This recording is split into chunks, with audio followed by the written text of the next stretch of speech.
आज जो है हम एक नया चैप्टर पढ़ेंगे। ठीक है, 12 का ये सेकेंड चैप्टर। और इस चैप्टर में इलेक्ट्रोस्टैटिक पोटेंशियल एंड कैपेसिटेंस, इसमें हमको देखना है कि जो चार्ज है, जो आवेश है, हम लेकर के चल रहे हैं कौन सा आवेश के बारे में ना, चार्ज के बारे में। तो अब ये जो चार्ज है, अब पहले की अपेक्षा अब क्या होगा, तो ये जो चार्ज है इसमें देखेंगे कि कैसे कैसे ये जो चार्ज है वो कोई भी कंडक्टर है, जैसे मान लीजिए चालक है हमारे पास में। ठीक है, ये जो कंडक्टर है, ये कंडक्टर किस तरह से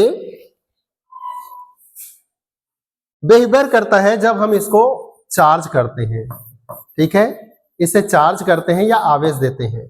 तो एक्चुअली अगर इसको हम एक मोटा मोटी समझने का प्रयास करेंगे तो ये होगा कि जैसे मान लीजिए कि हमारे पास एक पानी का पात्र है जिसमें हम पानी भर सकते हैं। ठीक है, इसमें अगर हम पानी भरते जाएंगे, ठीक है जी, जल भरते जाएंगे, तो जल का इसमें जो मात्रा है वो क्या होता जाएगा, जैसे जैसे भरते जाएंगे इसकी मात्रा भी क्या होती जाएगी, इसमें बढ़ती जाएगी। ठीक है ना, मात्रा बढ़ते जाएगा। जैसे मान लीजिए कि ये कितने लीटर का है, 10 लीटर का। कितने लीटर का है, 10 लीटर। तो जैसे हम इसमें पानी डालते जाएंगे वो पानी भरता जाएगा। जब 10 लीटर से ज्यादा हो जाएगा, ठीक है जी, 10 लीटर से ज्यादा हो जाएगा तो ये पात्र उस पानी को स्टोर नहीं कर पाएगा, पानी क्या हो जाएगा, बाहर निकल जाएगा।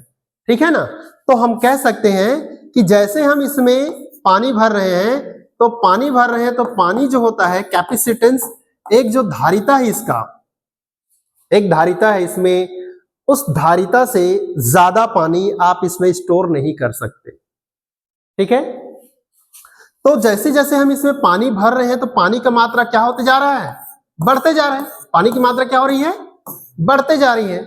उसी तरह से अगर मान लीजिए कि मैं कोई एक चालक है, इस चालक को हम क्या देंगे, आवेश। चालक को क्या दे रहे हैं हम, आवेश। जैसे ही हम इसको आवेश देते जाएंगे, आवेश जब इसके पास आता जाएगा तो जैसे वहां पानी है, पानी की मात्रा बढ़ती जा रही है, तो यहां पर क्या बढ़ता जाएगा, तो जैसे जैसे हम क्या देंगे, इसको आवेश देते जाएंगे, इसके कौन सा मान बदलेगा, विभव, पोटेंशियल। क्या बढ़ेगा, इसका पोटेंशियल बढ़ेगा, विभव बढ़ेगा। ठीक है, तो किसी चालक को आवेश देने से क्या बढ़ रहे हैं, उसके विभव बढ़ते जाते हैं। ठीक है, तो हम इसमें क्या पढ़ेंगे, स्थिर वैद्युत, स्थिर वैद्युत विभव। देखिए यहां पर ये स्थिर लिख दिया है ना, मतलब यहां चलेगा नहीं। पहला लेसन में भी बिल्कुल नहीं चला। घर्षण किए तो इलेक्ट्रॉन क्या किया, एक पदार्थ से दूसरे पदार्थ में चला गया, दोनों पदार्थ आवेशित हो गया। ठीक है, अब आवेशित होने के बाद में सिर्फ हमने ये देखा कि कोई चालक जो है आवेशित होता है तो कैसे विद्युत ग्रहण कर लेता है।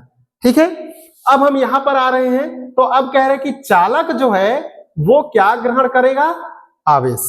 चालक क्या ग्रहण करेगा, आवेश। तो ये आवेश ग्रहण करेगा तो ये चालक में क्या बढ़ेगा, ये हमको देखना है। ठीक है, तो क्या देखेंगे, विभव। और विभव के बाद में क्या देखना है, तो विभव के बाद में देखेंगे विभवांतर। क्या देखेंगे, विभवांतर। विभव देखेंगे और विभवांतर, ये दो देखेंगे। और देखेंगे कि ये जो चालक है इसकी कैपेसिटी कितनी है, ये कितना रख सकता है, और जो रख सकता है उसको हम क्या कहेंगे, धारिता।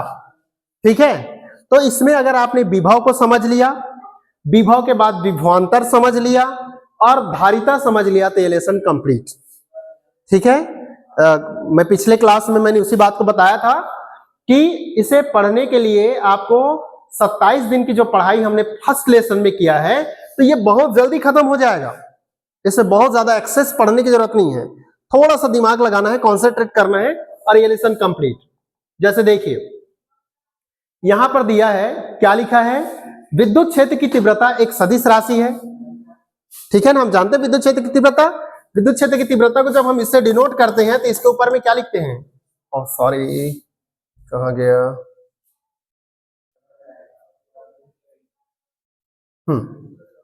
विद्युत क्षेत्र लिखते हैं तो यहां पर क्या देते हैं, एक ऐसा दिखाते हैं ना।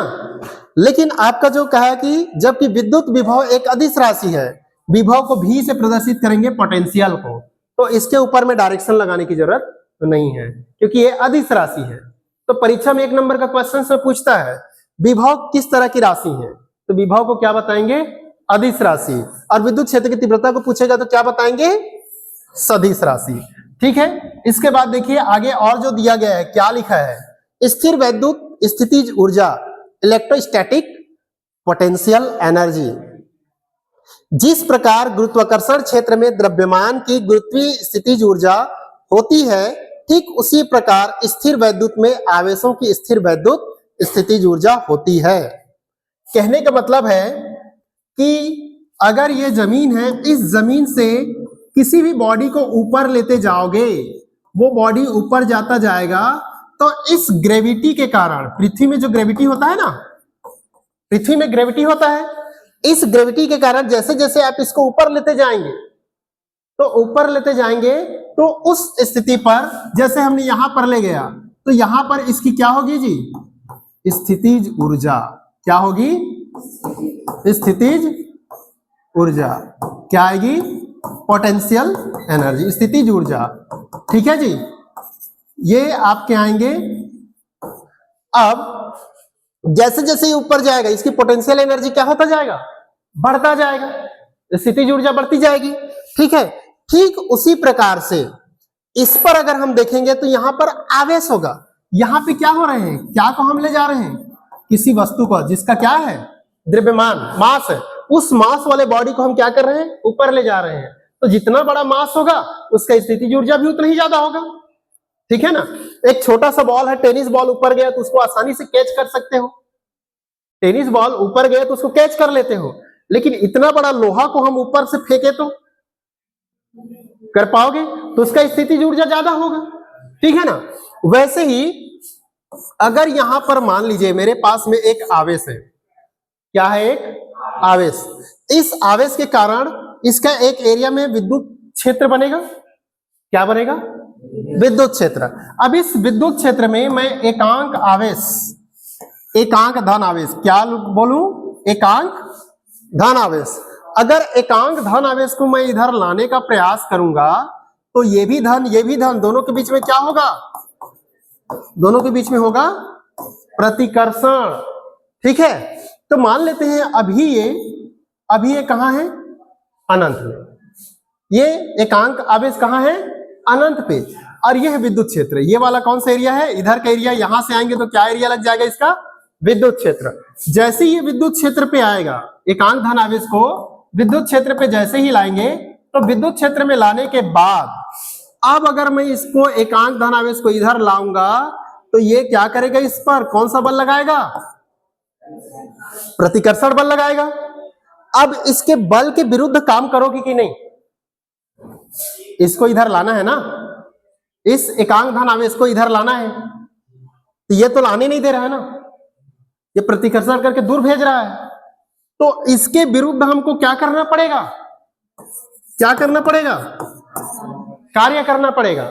यहां पर जब ये वस्तु नीचे था तो ग्रेविटी के कारण, mg के कारण ये वस्तु ऊपर नहीं जा रहा था, हमने इस ग्रेविटी के विरुद्ध हमने क्या किया, उस वस्तु को उठाया ना, तो उठाया तो हम कार्य कर रहे हैं कि नहीं। कार्य बराबर क्या होता है, कार्य बराबर क्या लिखते हो, कार्य इक्वल टू बल गुणित क्या होता है, विस्थापन होता है ना, उसमें बल लगेगा और क्या होगा, विस्थापन। तो आप यहां से एकांक धन आवेश को इधर लाएंगे तो आपको क्या करना पड़ रहा है, कार्य करना पड़ रहा है। वही कार्य क्या कहलाएगा, उसका स्थितिज ऊर्जा कहलाएगा, और यही स्थितिज ऊर्जा को हम क्या कहेंगे, विभव कहेंगे। ठीक है जी, यही स्थितिज ऊर्जा क्या कहलाएगा, आपका विभव कहलाएगा। तो यहां पर देखो उसको स्पष्ट करके बताया हुआ है, क्या लिखा है, ये प्लस क्यू आवेश है, क्या है ये, प्लस क्यू आवेश।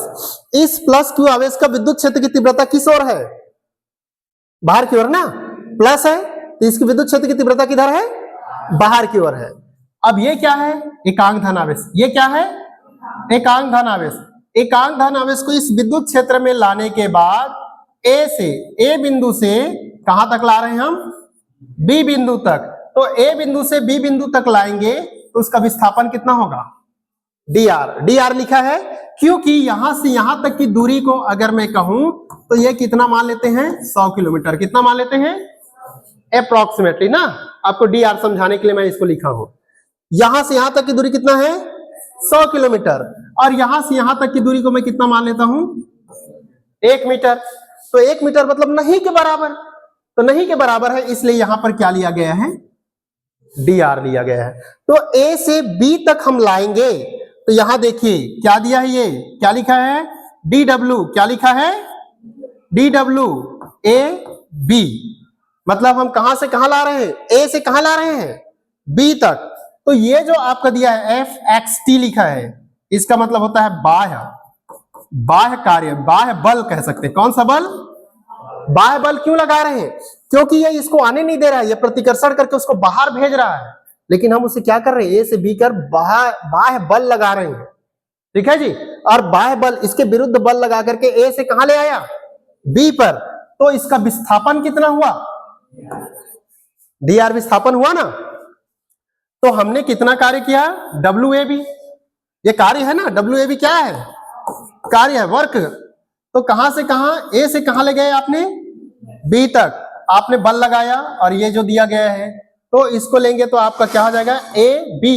यहां पर देखो ये लिखा गया है माइनस FE। तो ये माइनस FE क्या है, माइनस FE क्या है, ये देखो यहां पर लिखा गया है, क्या दिया है, FEXT equal to minus FE। इसका मतलब ये है कि ये जो एक्सटर्नल फोर्स है, हम इसको इधर बल लगा रहे हैं तो आवेश क्या करेगा, ये जो आवेश है धन आवेश, क्या करेगा, विद्युत क्षेत्र प्रतिकर्षण करेगा ना। तो हम बल लगा रहे हैं इधर और ये बल लगा रहे हैं उधर, तो दोनों के बल क्या हैं, विपरीत है। एक प्लस लगा रहे थे, एक माइनस, अपोजिट डायरेक्शन में लगा रहा है, इसलिए हमको क्या लगाना पड़ रहा है, माइनस का चिन्ह लगाना पड़ रहा है। समझ में आ गया यहां तक, ठीक है जी।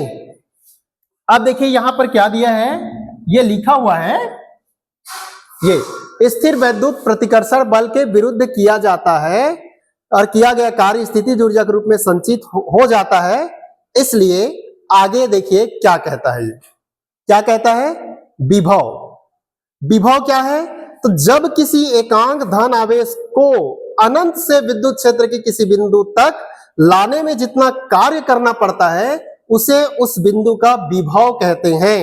यह एक अदिश राशि है और विभव मुख्यतः दो प्रकार के होते हैं, धनात्मक विभव और ऋणात्मक विभव। विद्युत बल के विरुद्ध कार्य किया जाए तो धनात्मक है और विद्युत बल के द्वारा कार्य किया जाए तो ऋणात्मक विभव होगा। ठीक है, अब इसको थोड़ा सा समझते हैं विस्तार से, ठीक है। मैं यहां पढ़ा रहा हूं, ठीक है।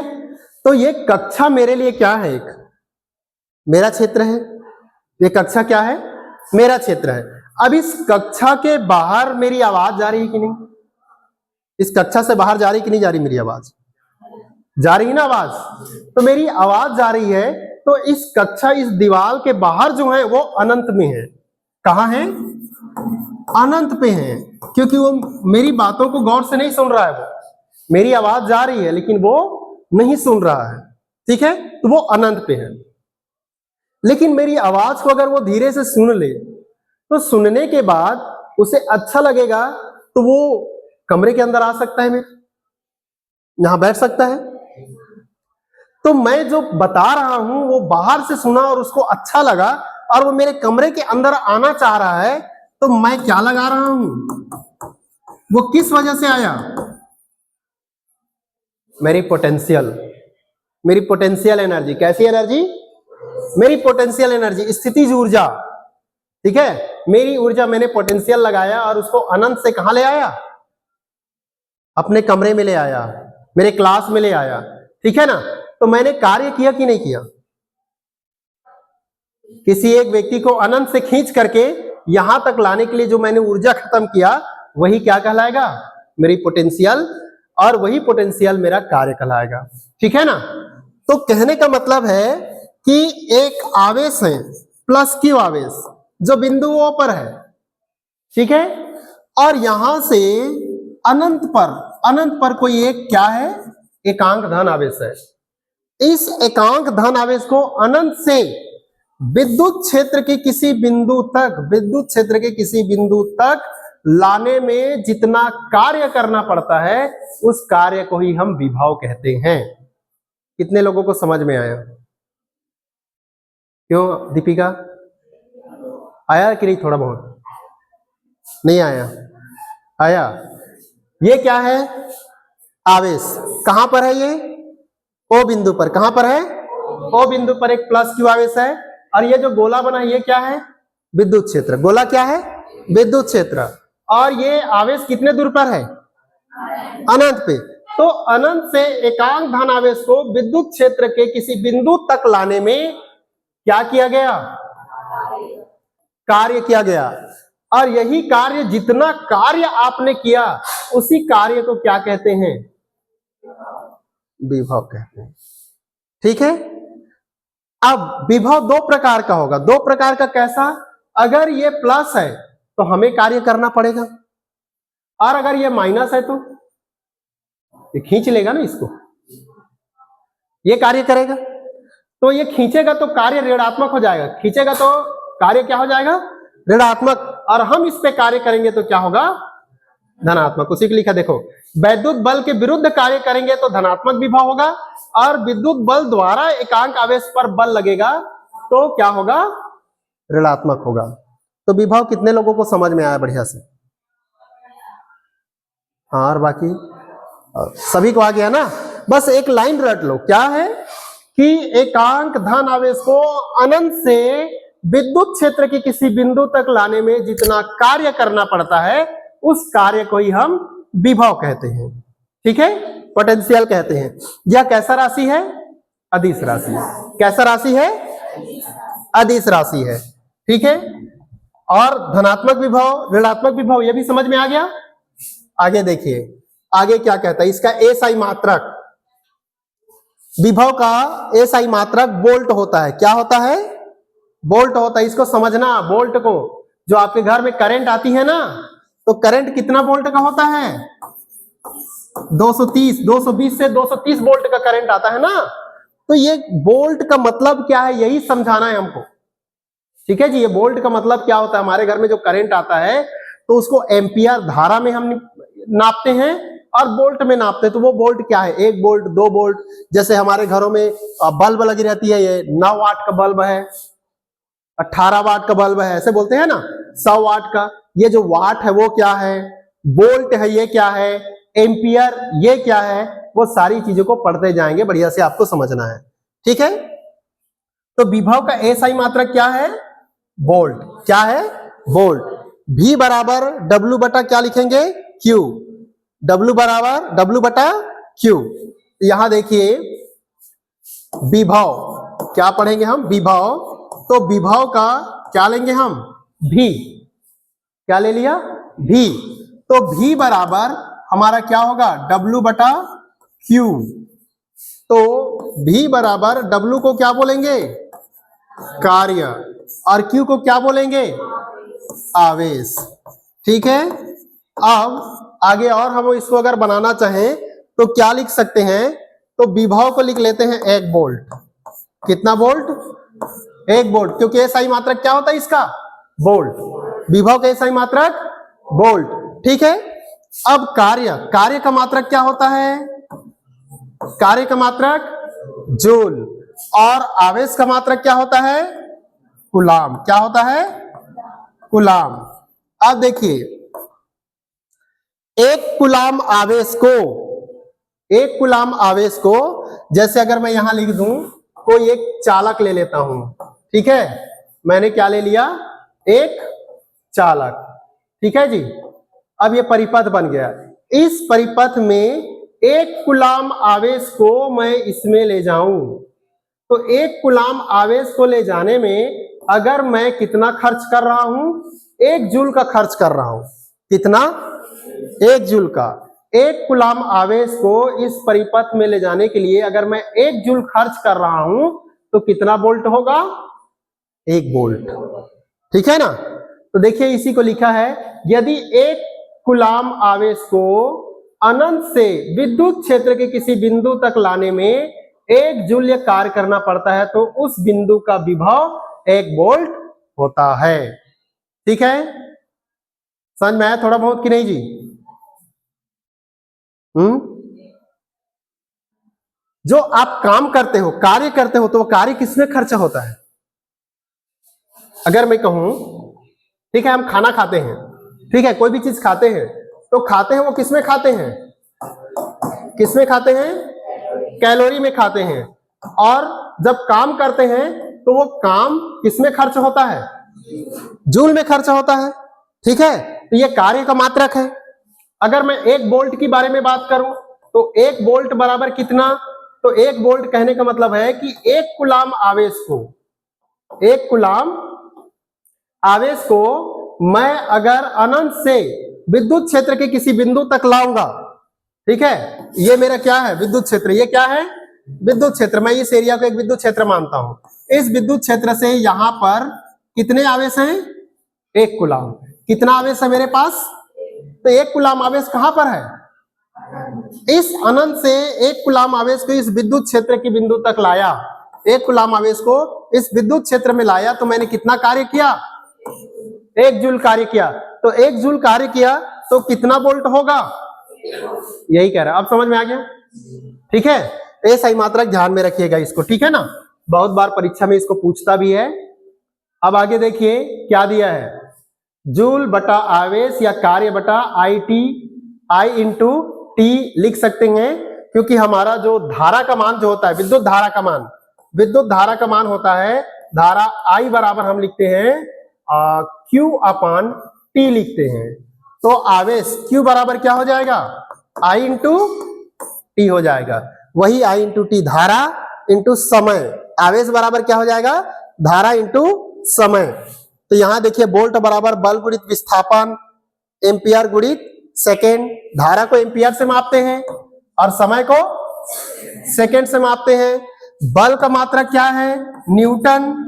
विस्थापन दूरी का मात्रक क्या है? मीटर। Ampere into second.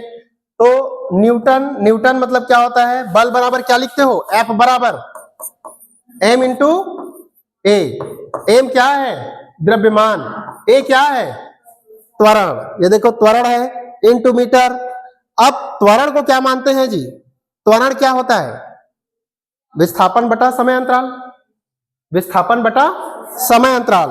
तो ये मीटर पर सेकेंड हो जाएगा।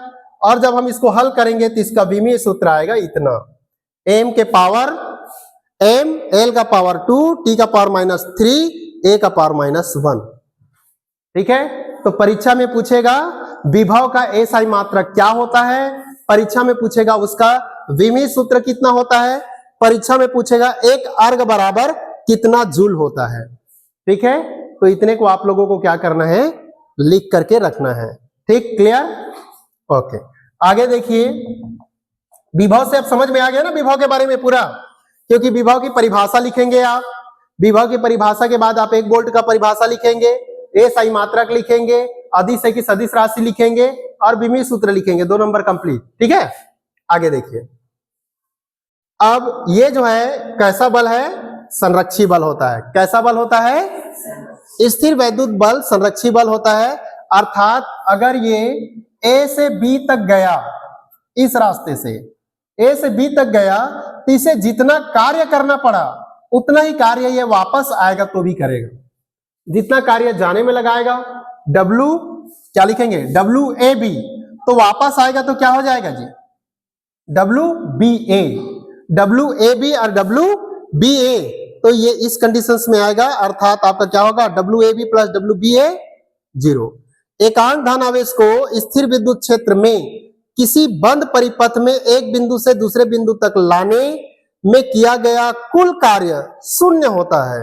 क्यों शून्य होता है? क्योंकि वो जिस रास्ते से यहां से गया और उसके बाद जब ये वापस आया तो गया तो उस समय WAB था जब वापस आए तो माइनस W क्या हो जाएगा, BA हो जाएगा। ठीक है, अतः स्थिर वैद्युत क्षेत्र संरक्षी क्षेत्र है तथा स्थिर वैद्युत बल संरक्षी बल है। अर्थात हम ये लिख सकते हैं, ये क्या बता रहा है, ऐसा दिया है, इसका क्या मतलब है, बंद पृष्ठ। कैसा पृष्ठ है, बंद पृष्ठ की बात कर रहा है। तो vector E dot dx equal to क्या हो जाएगा, 0। ये परीक्षा में आता है 1 नंबर में कि बंद परिपथ में वैद्युत क्षेत्र का रेखीय समाकलन क्या होता है, 0 होता है। इस 0 के जगह में कितना होता है पूछता है। ठीक है, अगर खाली स्थान में आया तो खाली स्थान में भी आपको ये पूछ सकते हैं। क्लियर, यहां तक समझ में आ गया। ओके, आगे आइए। अब दिया है ये जो पृथ्वी है, ठीक है जी, मैंने स्टार्टिंग में क्या कहा कि किसी चालक को अगर आवेश देंगे तो उसका विभव का मान बढ़ता है। आवेश देंगे तो क्या होगा, विभव का मान बढ़ेगा। मैंने किसी चालक को 1 कूलाम आवेश दिया तो उसके विभव का मान 1 वोल्ट हो गया। 2 कूलाम आवेश दिया तो विभव का मान कितना हो जाएगा, 2 वोल्ट हो जाएगा। 4 कूलाम आवेश दिया और 4 कूलाम आवेश देने में मुझे 4 जूल का कार्य करना पड़ा तो वोल्ट कितना हो जाएगा, 4 वोल्ट हो जाएगा। तो हमारे घरों में जो करंट आ रही है, इस करंट में अगर 230 वोल्ट का करंट है, कितना है, 230 वोल्ट का करंट है, तो यहां पर कितने कूलाम का आवेश आ रहे हैं, कितने कूलाम के आवेश आ रहे हैं, 230 कूलाम का आवेश आ रहा है। तो उसको हम कितने कार्य कर रहे हैं, 230 जूल का कार्य कर रहे हैं, तो कितना हो रहा है, 230 वोल्ट हो रहे हैं विभव। ठीक है, तो उसी तरह से अगर मैं कहूं कि पृथ्वी को, क्योंकि एक कैपेसिटी होता है, बोला था ना, कैपेसिटी होता है, मतलब तार को अगर आप दे रहे हो, ये जो तार है, अगर तार पतला है और पतले तार को आप 400 वोल्ट, 500 वोल्ट, 1000 वोल्ट का करंट दोगे, ठीक है, तो उसकी कैपेसिटी कम है। कैपेसिटी मतलब उसकी धारिता कम है, और कम धारिता में अगर ज्यादा वोल्टेज का डाल दोगे तो क्या होगा जी, वो तार जल जाएगा, भ्रष्ट हो जाएगा, है ना, क्योंकि वो जो उसकी कैपेसिटी से बाहर है। वैसे ही कह रहा है कि पृथ्वी को भी हम आवेश देंगे, इस पृथ्वी को क्या देंगे, आवेश देंगे, तो इसका मान कितना होगा, पृथ्वी का विभव कितना होगा। तो पृथ्वी के विभव के लिए देखिए क्या लिखा है, परीक्षा में आता है ये, पृथ्वी का विभव को 0 क्यों माना जाता है, पृथ्वी के विभव को 0 क्यों माना जाता है। पृथ्वी इतनी विशाल चालक है कि उसे कुछ आवेश देने से या लेने से उसके विभव के मान में कोई परिवर्तन नहीं होता। अतः किसी वस्तु के विभव की माप पृथ्वी के विभव को 0 माप कर किया जाता है। क्योंकि जैसे मान लीजिए कि हमारा समुद्र में कितनी पानी है, तो समुद्र में अगर 10 बाल्टी पानी डाल दिया जाए या समुद्र से 10 बाल्टी पानी को निकाल दिया जाए, तो समुद्र के तल में कोई परिवर्तन होगा, नहीं होगा ना। ठीक है, मान लीजिए कि हमने 50 ट्रैक्टर पानी निकाल दिया, ठीक है, तो कुछ फर्क पड़ेगा, नहीं पड़ेगा ना। देखो समुद्र, जितने भी अभी बारिश का पानी है, सारे पानी कहां जा रहे हैं, समुद्र में जा रहे हैं। तल बढ़ रहा है क्या उसका, नहीं बढ़ रहा है, वाष्पित होकर के पानी बाहर आ जाता है, बादल बन जाता है, तो उसके तल में घटता है नहीं, ठीक है ना। तो हमारी ये जो पृथ्वी जो है, इस पृथ्वी में जहां पर हम रहते हैं, तो हम कितने ऊंचा पे हैं, जमीन से हम कितने ऊंचा हैं, हम कहां से देखते हैं, समुद्र के तल से। कहां से देखते हैं, समुद्र का तल, क्योंकि समुद्र का तल कभी भी ऊंचा या नीचा नहीं होता। तो समुद्र के तल से हमारी जमीन की हाइट कितनी है, जैसे मान लीजिए कि हम 800 मीटर ऊपर में हैं, कितने मीटर ऊपर हैं, 800 मीटर ऊपर है, तो समुद्र तल से हम कितने ऊपर हैं, 8 मीटर। तो समुद्र तल क्या है, मानक है। उसी तरह से किसी चालक को हम धनात्मक विभव मानेंगे या ऋणात्मक विभव मानेंगे, तो हम पृथ्वी के विभव को 0 मान करके चलते हैं। क्योंकि अगर पृथ्वी को ऋणात्मक विभव दोगे तो वो धनात्मक जैसा व्यवहार करता है, धनात्मक विभव दोगे तो ऋणात्मक विभव जैसा व्यवहार करता है, क्योंकि वो बहुत विशाल है। इसलिए हम उसको क्या मानते हैं, 0, क्योंकि हम उसको 10 विभव दें या उससे 10 विभव लें तो उससे कोई फर्क नहीं पड़ता। ठीक है, तो विभवांतर क्या है, विभवांतर किसे कहते हैं। तो जैसे मैंने कहा स्टार्टिंग में कि मेरी आवाज को सुनकर के बाहर के लोग आ गए, आकर पीछे बैठ गए। अब पीछे बैठ गए तो मेरी पोटेंशियल है कि वो आए, मेरे विभव से वो आए और वहां बैठ गए मेरे क्षेत्र में। अब हल्ला करने लगे, इधर उधर मस्ती करने लगे, तो क्या करूंगा उसको, मेरे क्षेत्र में है ना, उसे उठा करके कहां ले आऊंगा, सामने ले आऊंगा। अब सामने लाऊंगा तो सामने मेरे रहेगा तो हल्ला करेगा, बदमाशी करेगा, तो उसके विभव में क्या आ गया, अंतर आ गया। तो विद्युत क्षेत्र के किसी बिंदु पर, विद्युत क्षेत्र के अंदर किसी बिंदु पर एकांक धनावेश को एक बिंदु से दूसरे बिंदु तक ले जाने में उसके विभव में जो अंतर आता है हम उसको विभवांतर कहते हैं। फिर से समझिए, मेरे पास ये विद्युत क्षेत्र है, ये क्या है, विद्युत क्षेत्र है। एकांक धन आवेश जो है ये ए बिंदु पर है, कहां पर है, ए बिंदु से मैं इसको कहां ले गया, बी बिंदु तक ले गया, कहां ले गया, तो ए बिंदु से बी बिंदु तक ले जाने में इसके विभव में जो अंतर आएगा हम उसे क्या कहेंगे, विभवांतर कहेंगे। उसी को देखो यहां पर लिखा हुआ है, ये देखो क्या लिखा है, विद्युत क्षेत्र में एकांक धन आवेश को एक बिंदु से दूसरे बिंदु तक ले जाने में जितना कार्य करना पड़ता है उसे उन दोनों बिंदुओं के बीच का विभवांतर कहते हैं। ठीक है जी, या विभव में जो अंतर आता है उसको विभवांतर, यहां कार्य करके लिखा है, आप क्या लिख सकते हैं, जो विभव में अंतर आता है हम उसको क्या कहते हैं, विभवांतर। किसमें, विद्युत क्षेत्र में, ध्यान रखना ना, अनंत में नहीं, विद्युत क्षेत्र के अंदर एक बिंदु से दूसरे बिंदु तक ले जाने में जितना कार्य करना पड़ता है या ले जाने में उसके विभव में जो अंतर आता है हम उसको क्या कहते हैं, विभवांतर। इसका SI मात्रक क्या होता है और विभव का SI मात्रक क्या होता है, वोल्ट। दोनों का भी क्या होता है, वोल्ट ही होता है। एक वोल्ट का विभवांतर बराबर 1 जूल बटा 1 कूलम्ब, सेम है। ठीक है, बिंदु आवेश के कारण किसी बिंदु पर विभव, ये गणित है, इस गणित को कल बताई जाएगी आप लोगों को।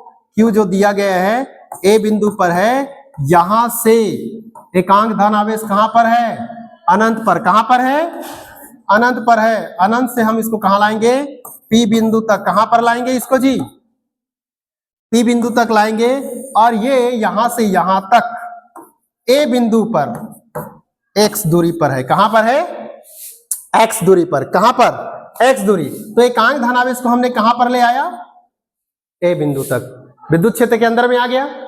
अब A से इसको कहां पर लाएंगे, B तक, A से कहां पर लाएंगे, B। अच्छा, इसको हम O मान लेते हैं। A से कहां पर लाया, B। तो इन दोनों के बीच का डिस्टेंस कितना हो जाएगा, कितना मानोगे जी, dx मानोगे ना, कितना मानोगे, dx मानोगे। अब ये बताओ, यहां से यहां तक लाने में, यहां से यहां तक लाने में इसका विस्थापन कितना हुआ, dx हुआ ना। तो हम इसको क्या लिखेंगे, कार्य बराबर लिखेंगे ना, कार्य बराबर। तो कार्य बराबर क्या हो जाएगा, कार्य, W बराबर क्या होगा, बल होगा, F इंटू क्या लिखेंगे, dx, F इंटू क्या होगा, dx, और F इंटू dx लेकर के चलेंगे। तो अब इसमें बताइए क्या बोलते हैं, F का मान कितना आता है, विद्युत क्षेत्र की तीव्रता कितनी होती है, बल, विद्युत क्षेत्र की तीव्रता 1/4 पाई, हाँ, तो आपका हो जाएगा W बराबर 1/4 पाई एप्सिलॉन 0 इंटू Q अपान क्या हो जाएगा, क्या है, क्या होगा, x का स्क्वायर, और क्या होगा, dx, ये वाला dx है ना। अब क्या करेंगे, इसको यहां से यहां तक लाने के लिए हम अगर इस कार्य को क्या मान लें, वोल्टेज भी मान लेंगे। अगर हम इसको W ही मानते हैं, चलिए कोई बात नहीं, यहां से आएगा तो इसका समाकलन करेंगे ना, यहां से यहां तक लाने में कितना कार्य किया गया, dW। तो ऐसी लाते लाते यहां तक जब लाएंगे तो इसको कितना कार्य करना पड़ा, तो 0 से हमने W कार्य किया, और यहां से इसको लेंगे तो अनंत से, इन्फिनिटी से कहां तक ला रहे हैं हम, R तक, इन्फिनिटी से कहां तक ला रहे हैं, R तक। तो कितना हो जाएगा, 1/4 पाई एप्सिलॉन 0 इंटू Q अपान क्या हो जाएगा, x का स्क्वायर dx। तो और क्या लेंगे इसको, ये आगे आएगा, ये तो इधर W हो जाएगा, कोई प्रॉब्लम नहीं है। यहां पर Q अपान 4 पाई एप्सिलॉन 0 हो जाएगा, और यहां से इन्फिनिटी से R 1 अपान क्या हो जाएगा, x का स्क्वायर क्या हो जाएगा, dx। तो ये ऊपर जाएगा, कहां जाएगा, ऊपर जाएगा ना, ये ऊपर जाएगा। तो हम इसको क्या मानेंगे, x का पावर -2 dx, और इंफिनिटी से क्या हो जाएगा r, और क्या आ जाएगा ये, और क्या होगा, तो q अपान 4 पाई एप्सिलॉन 0, और ये हो जाएगा, इसका समाकलन करेंगे तो x का पावर -2 + 1 अपान -2 + 1, और क्या हो जाएगा, ये इंफिनिटी और ये r हो जाएगा, ऐसा करके। तो कितना लिखेंगे जी इसको जी, माइनस बाहर आ जाएगा, q अपान क्या हो जाएगा 4 पाई एप्सिलॉन 0, और ये 1 अपान क्या हो जाएगा x, 1 अपान क्या हो जाएगा x, और यहाँ पे अनंत, और ये क्या है r। 0 रखेंगे तो कोई मतलब नहीं होगा, r रखेंगे तो 1 अपान कितना हो जाएगा, 1 अपान कितना होगा r, 1 अपान r होगा। इसका मतलब है कि विभव v का मान 1 अपान 4 पाई एप्सिलॉन 0 इनटू q अपान क्या आएगा, q अपान कितना आ जाएगा जी r, कितना आएगा r। और ये जो बल दिया गया है, ये जो कार्य करेंगे यहां पर माइनस होगा क्योंकि अपोजिट होता है, तो ये क्या आएगा, ये माइनस आता जाएगा, ये माइनस आएगा, यहां पर भी, यहां ये सब माइनस होगा, और यहां पर ये माइनस, और ये जो माइनस है बाहर निकलेगा, ये वाला जो माइनस, उससे ये प्लस होगा, ठीक है। और यहां पर क्या लिखेंगे, बोल्ट। इससे मैं और विस्तार से समझाऊंगा आप लोगों को, बस ये समझ लीजिए कि इसको हमको आगे पढ़ना है, ठीक है। ओके।